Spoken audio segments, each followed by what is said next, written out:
Je m'appelle Mathias Dandois. Je suis 9 fois champion du monde de BMX. Pour cette série, je vais à la rencontre de 10 athlètes extraordinaires qui se préparent pour les Jeux Olympiques de Paris 2024.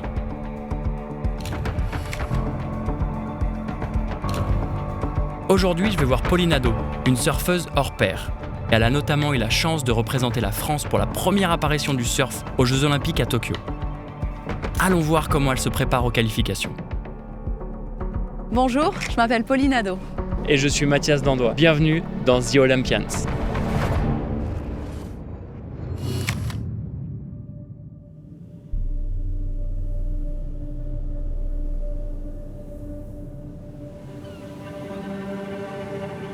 On est dans un endroit exceptionnel, la Côte Basque. Est-ce que ça t'aide pour ta préparation mentale et sportive d'être dans un environnement comme ça, naturel ? C'est là où j'ai grandi, donc j'ai choisi d'y rester parce que ça correspond complètement à mon style de vie déjà, et puis à ce dont j'ai besoin pour performer dans mon sport. Et la proximité avec toutes ces vagues de qualité, que ce soit du sud du Pays Basque au Sud-Land, mais aussi la proximité avec la forêt, la montagne. Quand il n'y a pas de vagues, il faut trouver d'autres solutions pour ne pas perdre un petit peu tout l'entraînement qu'on a pu faire auparavant. Donc ça passe par peut-être un peu plus de prépa physique, donc faire d'autres activités où tu sors un petit peu de ta zone de confort, c'est toujours chouette, je pense, pour le côté apprentissage un peu cognitif.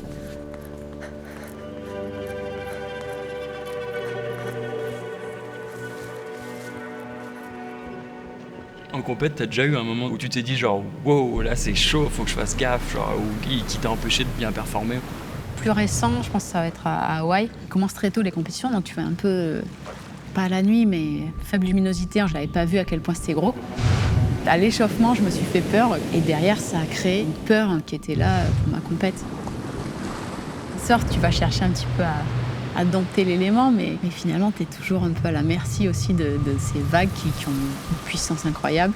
Dans le surf, il y a quelque chose qui s'appelle des waiting periods, que vous dépendez d'un élément naturel, une vague. Parfois, les spots, ils marchent pas. Donc, c'est quand même tout un truc aussi mental. Il faut gérer ton énergie. Le spectacle va être meilleur si les conditions sont bonnes, évidemment. Tous les matins, on se pointe, ils nous disent rendez-vous 7h30, 8h. Et ils nous disent aujourd'hui on surfe, aujourd'hui non, on va attendre 2 heures. Une semaine de compète, elle est moins importante qu'une semaine d'entraînement. La dépense mentale, la concentration, la gestion du stress, elle est assez importante. Comment tu fais pour gérer, toi, cette attente ?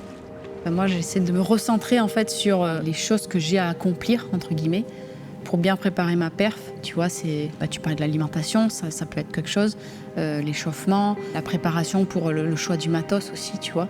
Les jours d'avant, là, je vais tester mes planches. J'essaie de réduire l'incertitude au maximum. Dès que je suis concentrée sur les tâches que j'ai à accomplir, ça baisse mon stress à un niveau pas tout le temps optimal, mais en tout cas où je peux performer.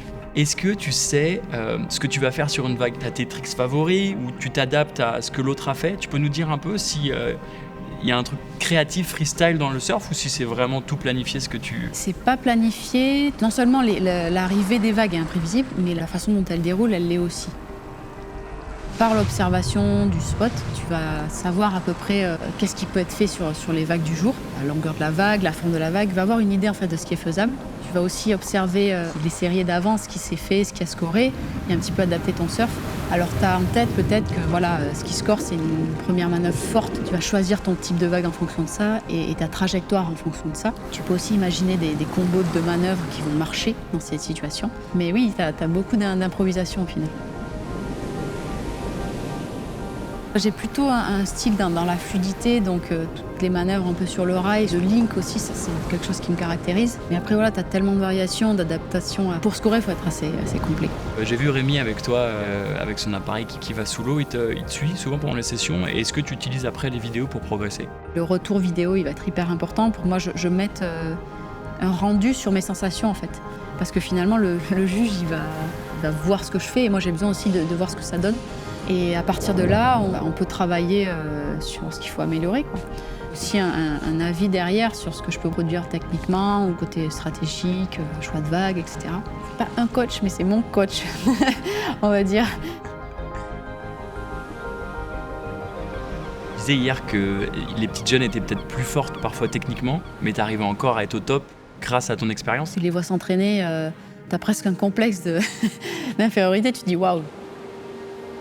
Il y a eu plein de moments où on a voulu un peu la mettre dans des placards. On lui a dit que la jeune génération arrive et aujourd'hui, elle est encore là, elle se bat encore pour une place pour les Jeux. L'objectif était d'aller chercher cette place au Salvador.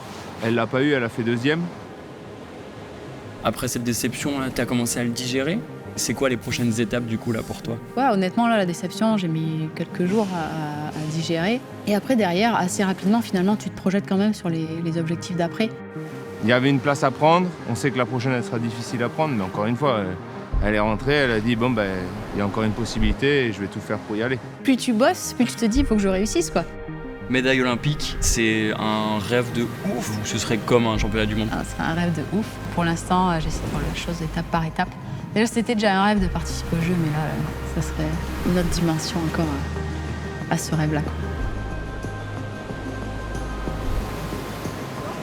Je m'appelle Pauline Ado et dans ma préparation aux qualifications des Jeux de Paris, ce que j'ai envie, c'est donner le meilleur de moi-même au quotidien et derrière ça, prendre un maximum de plaisir.